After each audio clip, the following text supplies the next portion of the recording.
ప్రభుత్వ ఉపాధ్యాయుడు రాథోడ్ గజేందర్ హత్య కేసులో అరెస్ట్ అయి రిమాండ్లో ఉన్న మృతుని భార్య ప్రధాన నిందితురాలు విజయలక్ష్మి కడుపు నొప్పి ఉందని చెప్పడంతో ఆమెను రిమ్స్లో వైద్య చికిత్సలు అందించారు. 2 రోజుల కిందట అరెస్టు సమయంలో బ్లేడ్ ముక్కలు మింగినట్లు చెప్పగా జైలు సిబ్బంది ఆమెను హుటాహుటిన జిల్లా జైలు నుండి ఆమెను రిమ్స్కు అంబులెన్స్లో చికిత్స నిమిత్తం తరలించారు.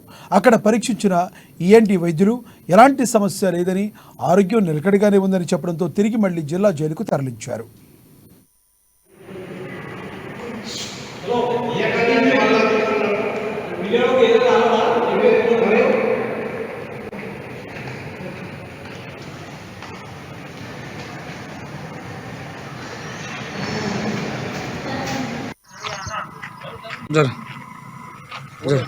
ఏమో హెల్త్ ప్రాబ్లం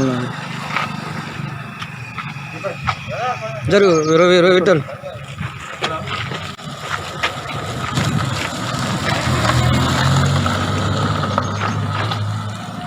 బ్యాగ్ నుండి తీసుకో.